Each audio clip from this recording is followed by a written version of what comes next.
bisa menggagalkan kemenangan sekali putaran dari pasangan Pramono dan Rano. Nah, harusnya ini terjadi ya. Kalau saja di pasangan Ridwan Kamil dan Suswono itu tidak muncul HRS gitu. Nah, ini saya sempat karena ada HRS di kubu Ridwan Kamil, maka itu adalah penyebab kekalahan Ridwan Kamil. Banyak yang memprediksikan bahwa Habib akan tumbang di tahun 2025. Kenapa bisa dikatakan demikian? Karena sekarang itu masyarakat di Indonesia sudah banyak yang sadar dan tidak menganggap bahwa Habib adalah cucu Nabi. Kemudian berikutnya, fakta-fakta di lapangan terkait tentang pilpres, tentang pilkada, dan pemilihan kepala daerah yang lainnya, nama Habib sudah tidak lagi bisa diandalkan atau sudah tidak lagi diperhitungkan. Sebab fakta di lapangan bahwa ketika ada calon pemimpin, di mana ketika calon pemimpin itu ingin mencalonkan diri kemudian minta dukungan kepada Habib, maka bisa dipastikan apa yang ia rencanakan akan gagal.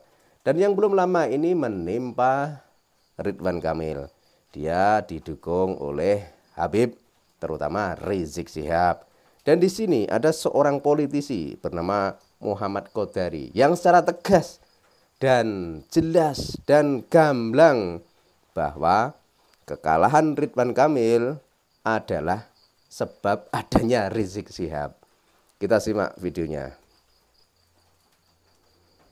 Jadi tesis saya itu tetap benar, karena tesis saya adalah bahwa kalangan minoritas yang ada di Pramono dan Rano itu dia akan lari begitu Anies digandeng dan muncul dalam kampanye Pramono dan Rano. Buktinya apa? Satu, teman-teman yang melakukan exit poll itu semua mengatakan bahwa memang proporsi pemilih minoritas, kalangan minoritas di Pramono dan Rano itu angkanya turun.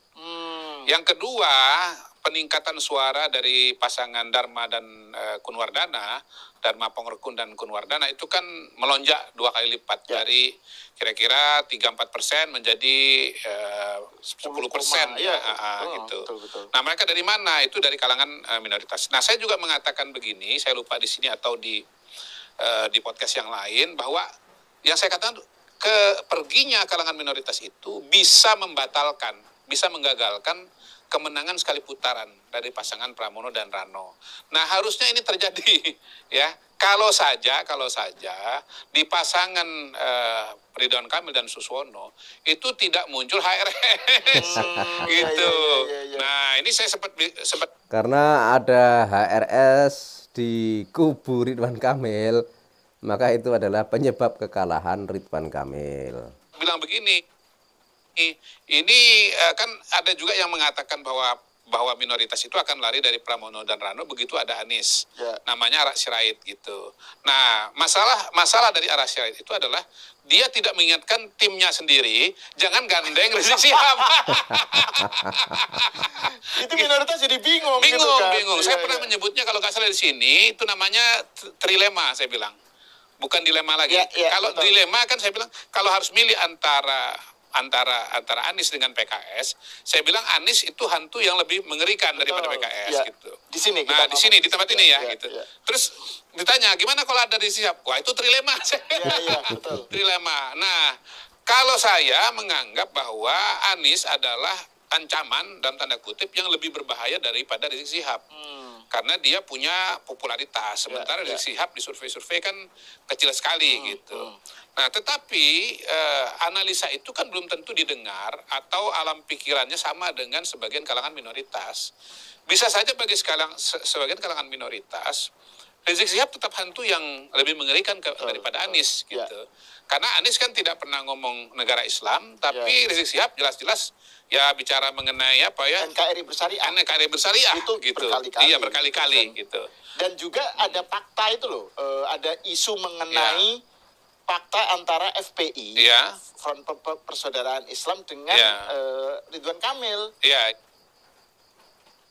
Sudah sangat jelas, intinya Muhammad Qodari memprediksi atau melihat fenomena yang terjadi di akhir-akhir ini ketika Ridwan Kamil mencalonkan diri, ternyata dia kalah adalah karena ada Rizik Syihab sebagai pendukungnya.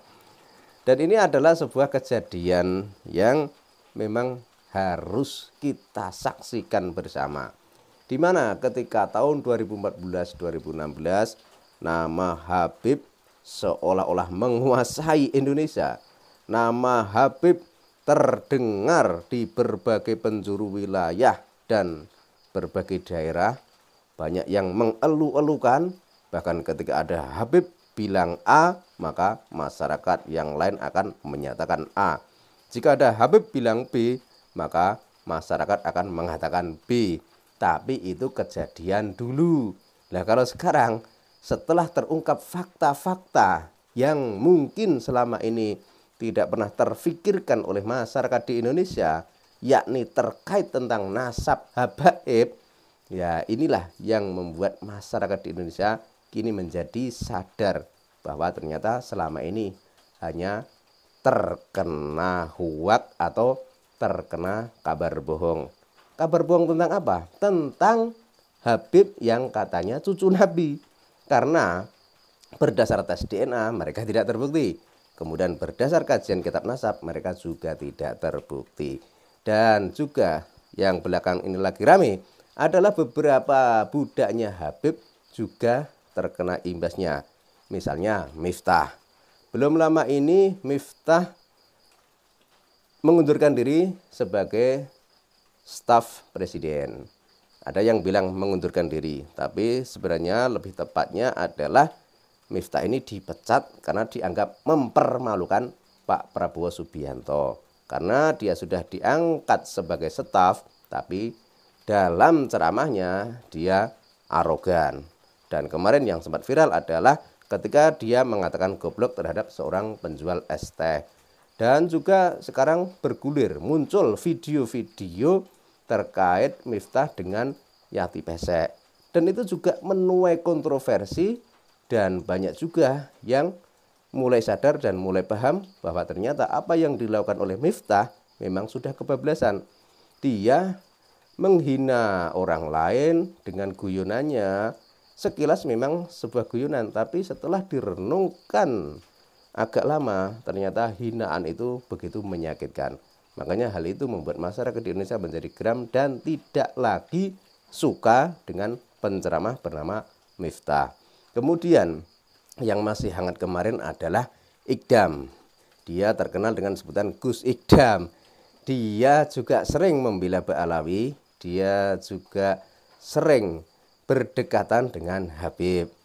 Dan yang belum lama ini ketika dia akan mengadakan sebuah acara sholawatan, tiba-tiba panggungnya ambruk. Ini adalah sebuah kutukan atau sebuah teguran dari Tuhan kepada Ikdam dan jamaahnya agar jangan lagi membela habaib atau membela Ba'alawi. Dan mudah-mudahan nanti para budak-budak Habib pelan-pelan mulai menyadari tentang hal ini dan nanti tidak lagi mempromosikan atau mengkampanyekan tentang habaib. Sebab fakta dalam sejarah yang namanya Habib Utsman bin Yahya adalah anteknya penjajah Belanda. Kemudian juga tercatat dalam sejarah bahwa habaib adalah keturunan imigran dari Yaman. Makanya sudah selayaknya dan sudah seharusnya jika ada ustadz atau gus atau kiai yang asli orang Nusantara, hendaknya yang dihormati, yang disanjung, yang diundang di suatu acara adalah kiai dan ulama Nusantara saja. Dan tidak perlu lagi mengundang yang namanya Habib keturunan imigran dari Yaman. Karena hal itu sudah tidak lagi menjadi magnet atau daya tarik bagi masyarakat di Indonesia. Kalau dulu Habib itu mungkin bisa menjadi daya tarik. Itu adalah karena masyarakat di Indonesia menganggap mereka adalah cucu Nabi. Nah sekarang setelah semua terungkap bahwa mereka para Ba'alawi atau para habaib bukanlah dzurriyyah Nabi, otomatis kepercayaan masyarakat Indonesia terhadap habaib sudah pudar. Demikian juga terhadap para budak-budak atau muhibin Habib.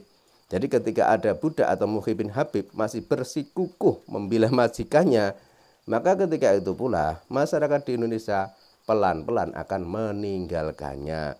Jadi bagi para ustadz, para gus, para kiai, jika Anda ingin mempertahankan popularitas agar tetap punya pengikut yang banyak, maka jangan sekali-kali Anda itu membela Ba'alawi.